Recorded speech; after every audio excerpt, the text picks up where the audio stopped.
En el verano de 1971, un equipo de investigadores de la Universidad de Stanford, liderado por mí, se embarcó en un experimento psicológico innovador que cambiaría para siempre nuestra comprensión de la naturaleza humana.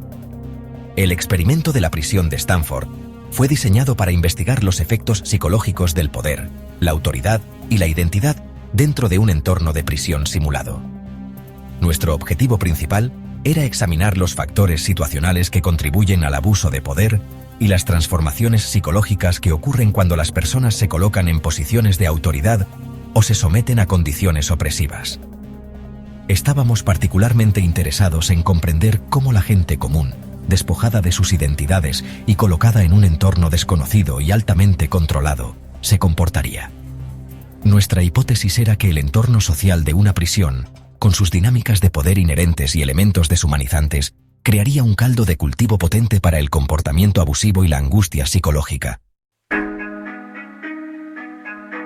Para crear una simulación de prisión realista, transformamos el sótano del edificio de psicología de la Universidad de Stanford en una prisión improvisada. Equipamos el espacio con barras de acero, paredes de hormigón desnudas y celdas estrechas, replicando la atmósfera dura y opresiva de una prisión real.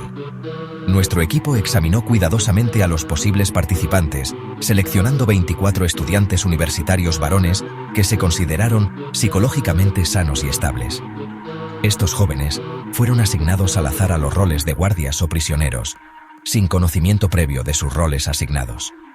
A los guardias se les entregaron uniformes, gafas de sol reflectantes y porras de madera, símbolos de su autoridad y poder. Los prisioneros fueron despojados de su ropa, se les entregaron batas que no les quedaban bien y se les obligó a usar medias de nylon en la cabeza para simular cabezas rapadas. Con el escenario listo y los roles asignados, el experimento de la prisión de Stanford comenzó y esperábamos ansiosamente los resultados de nuestra investigación sobre el lado oscuro de la naturaleza humana.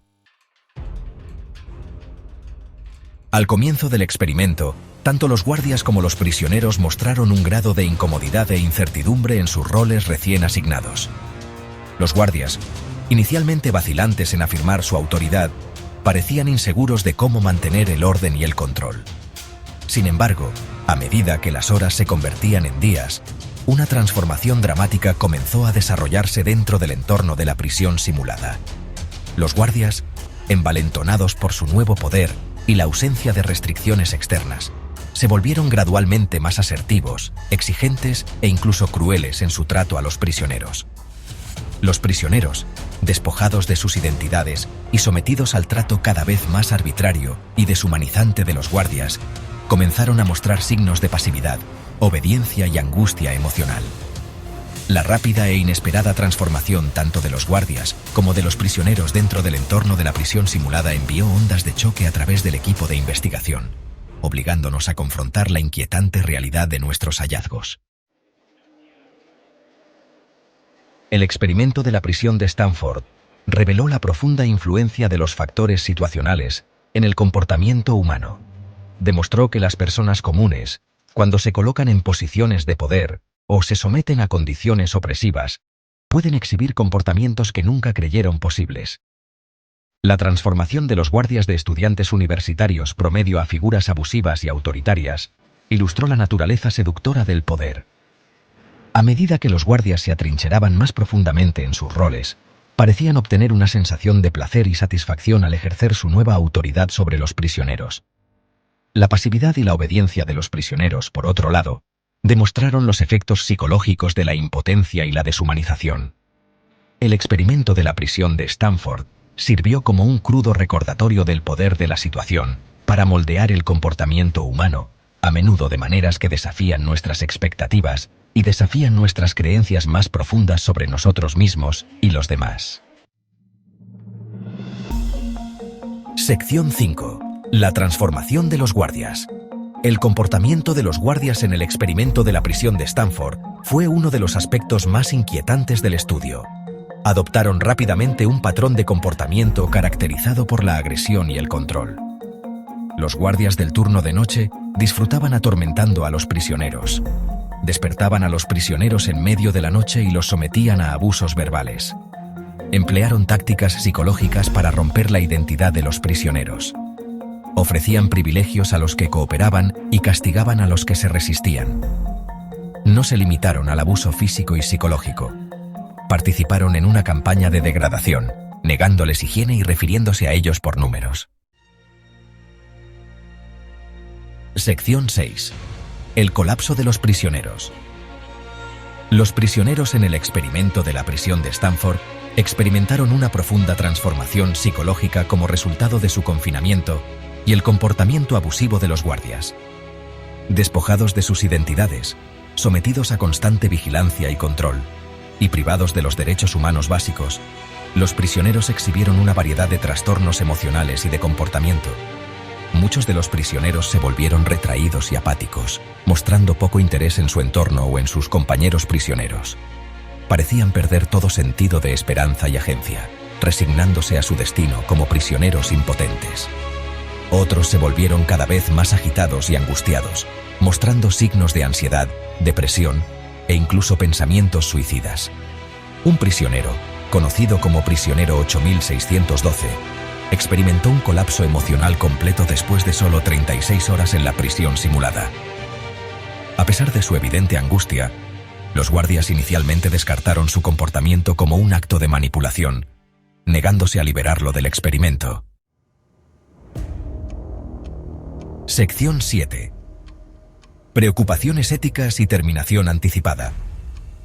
El experimento de la prisión de Stanford no estuvo exento de críticas, y el estudio ha sido objeto de un intenso escrutinio ético desde su inicio. Los críticos han argumentado que el experimento no fue ético por varias razones, incluido el potencial de daño psicológico a los participantes, la falta de consentimiento informado y la falla de los investigadores para intervenir en el comportamiento abusivo de los guardias. Una de las críticas más comunes del experimento es que causó daño innecesario a los participantes. Los prisioneros, en particular, fueron sometidos a una serie de abusos psicológicos que podrían haber tenido consecuencias duraderas para su salud mental y bienestar. Otra crítica es que los participantes no entendieron completamente los riesgos involucrados en el experimento.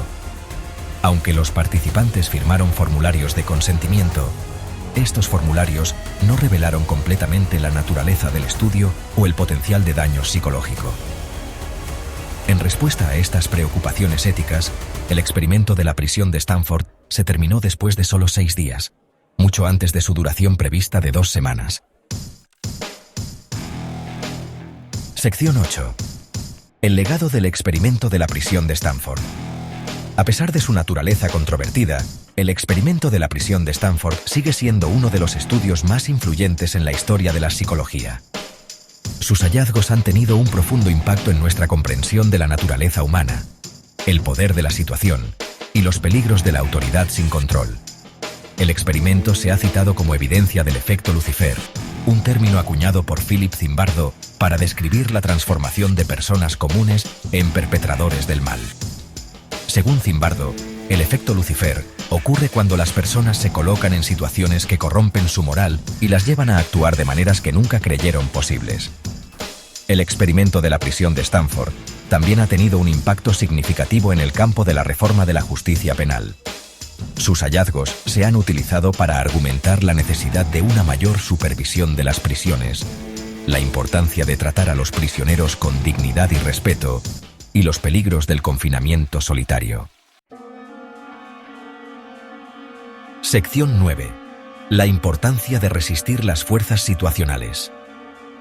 El experimento de la prisión de Stanford nos enseña que todos somos capaces tanto del gran bien como del gran mal. Nos muestra que nuestro comportamiento no está determinado únicamente por nuestro carácter o disposición, sino también por las situaciones en las que nos encontramos. Si bien es fácil condenar a los guardias en el experimento de la prisión de Stanford por su crueldad, es importante recordar que eran jóvenes comunes que fueron colocados en una situación que sacó lo peor de ellos. El experimento nos recuerda que todos somos susceptibles a la influencia corruptora del poder y que debemos estar atentos para protegernos contra ella. El experimento de la prisión de Stanford también destaca la importancia de resistir los sistemas injustos y denunciar los abusos de poder. Al comprender los factores que contribuyen al mal, podemos equiparnos mejor para resistirlo. El experimento de la prisión de Stanford, a pesar de todos sus defectos, ofrece una poderosa lección sobre la importancia de permanecer vigilantes frente a las fuerzas situacionales que pueden corromper nuestra moral y llevarnos por un camino de destrucción.